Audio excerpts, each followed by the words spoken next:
Hello and welcome back. My name is Dan, aka the tipster in a suit, and I may not have been to the most racetracks. I've definitely not seen the most horses, but I am the best judge of race form that I know. And this is redemption, guys. This is the year that I prove I am the best judge of race form, and I want you all to join me on this redemption arc that's going to culminate with 28 winners at Cheltenham in March. Hopefully. I've been tucked away for the summer, and like most folks, I've been studying the form, checking former race replays and videos, and I've been wishing for the flat season to be over, and with Ascot this weekend, it nearly is. And with the Persian War last weekend, the worst Persian War I have seen since I've been following racing. The jump season is well and truly back.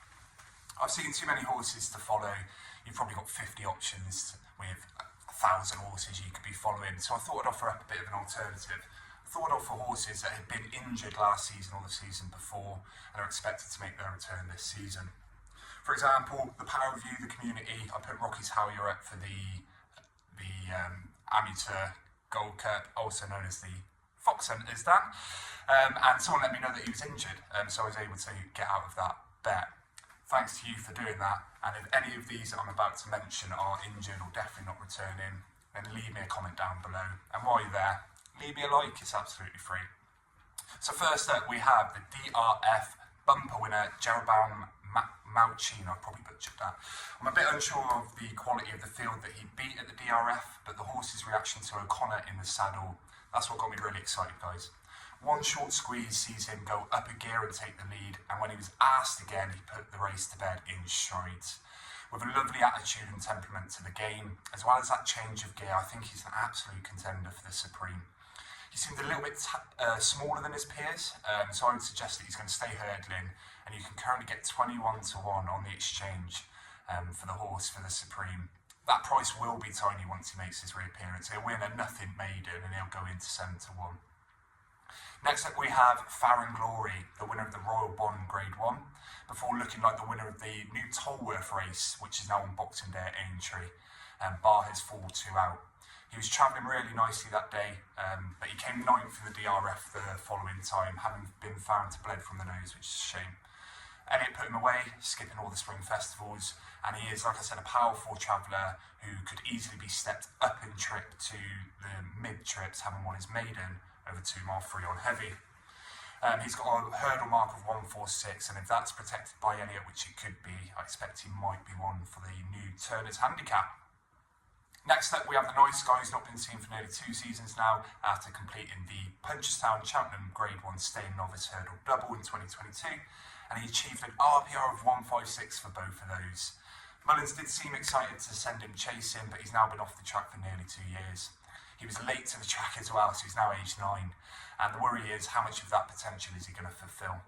The form of his wins haven't worked out stunning, with no Grade 1 winners from those in behind, but he was always doing enough to win his races, and I imagine he would have the ability to win the Brown Advisory if he was back fit and healthy, but he's one I'm not able to find anything about, so if you've heard anything on the nice guy, let me know. Next up we have Good Land, as Andrew Blair White. Good land for the good people, right? He won the 2 mile 6 DRF novice race, beating the ill-fated Absolute Notions and Clandork again, getting an RPR of 144. He followed up with a 4th in the Ballymore and has not been seen since. Barry Connell says he's fit and, raring to go for this season, and he will be chasing this season as well. Personally, I felt he was better at the staying chasing or the staying distances, so hopefully this 8-year-old does do the staying distance and has a successful chase campaign. Blukin Daru, now he wasn't necessarily injured, but he had an amazing breakthrough season last season, going from 127 to a 150 rated animal, including a Grade 2 win over the Grade 1 winner, Strong Leader.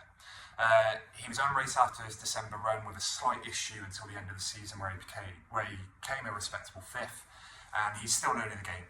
He's only a 5-year-old now, and I think he's one who's got bags of potential to progress, and in a staying hurdle division that looked fairly open with Tia Hooper at the top of it, I think he's one to challenge for that.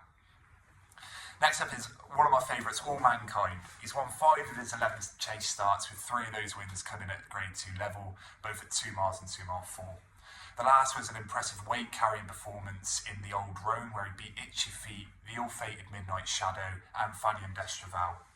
I've always had a love for these horses who go off like the clappers, similar to Nickelback and Allaho, and whilst he is no Allaho, he's definitely a graded animal. After 2 years off, he recently made his return at Market Raisin for the impressive newcomer James Owen, and was sent over hurdles, finishing third off 139. But it was the way he battled back, guys. He's definitely got that enthusiasm. He was headed, and then he went back again, and he had to try and get in front. Seeing that enthusiasm has got me really excited for this one, and if he does go back chasing and he gets to keep that handicap mark of 139, it's an absolute gift, guys. But either way, whenever he shows up, just enjoy him going off like the absolute nutter he is. Next up is Oroko. He did appear a plot job on his way to winning the Martin Pipe, and he followed up with a third in the Grade 1 at Aintree. He was subsequently sent chasing, and he suffered an injury on his chasing debut at Warwick that seemed to put him out for the season. However, he did manage to come back in time, but he didn't really impress in the Turners. However, he was much improved over 3 miles at Aintree, and he only came second to another McManus-owned Cheltenham winning plot job. I know the way you're thinking.